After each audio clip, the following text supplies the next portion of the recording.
இதோ எடுத்துக்காட்டாக கும்பல்கள். அவர்களுக்கும் தங்களுக்கே உரிய விதிகள் இருக்கின்றன இல்லையா? ஆம், அவர்கள் அங்கே ஒருவரை ஒருவர் அடிக்கிறார்கள், கொல்லுகிறார்கள். ஆனாலும் அவர்களுக்கு சில விதிகள் இருக்கின்றன. இந்த விதிகள் எடுத்துக்காட்டாக அவற்றுக்கான சடங்குகள் உருவாக்கப்பட்டுள்ளன. இதைத்தான் நாம் சட்டம் என்று அழைக்கிறோம். அதாவது சட்டத்திற்கு முன்பு சடங்குகள் இருந்தன, பின்னர் அவை சட்டமாக குறிப்பிட்ட அறிவியல் ஆவணங்களாக மாறின. நான் ஒரு சட்டத்துறை நிபுணர், அதாவது சட்ட ஆவணங்கள் மற்றும் இதரவற்றின் வடிவில. அதாவது கும்பல்கள் ஒருவருடன் ஒருவர் போர் நடத்துகிறார்கள், ஆனால் அதனால் அவர்கள் தினமும் ஒருவரை ஒருவர் சுடுகிறார்கள் என்பதல்ல, அது அவர்கள் ஒப்பந்தம் செய்து கொள்கிறார்கள் என்பதை குறிக்கிறது.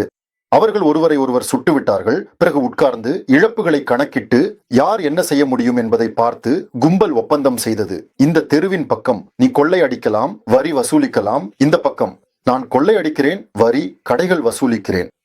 அவ்வளவுதான், போர் முடிஞ்சது. பிறகு முரண்பாடுகள் உருவானது. அவர்களில் யாரோ ஒருவர் இப்போதுதானே பெரியவன் என்று நினைத்தார். அவனிடம் 500 கும்பலாளிகள் இல்லை, 1000 பேர் இருக்கிறார்கள். மறுபடியும் அல்லது வேறு ஒரு சொல். ஆம், அல்லது வேறு சொல். மறுபடியும் போர், அதற்கும் மறுபடியும் ஒப்பந்தம் செய்தார்கள். இதுவே அடிப்படையில மனித சமுதாயத்தின் இயந்திரம் இப்படித்தான் செயல்படுகிறது. ஆனால் இதற்கு சட்டம் என்று பெயர். உலக போர் ஒப்பந்தம் செய்தார்கள்.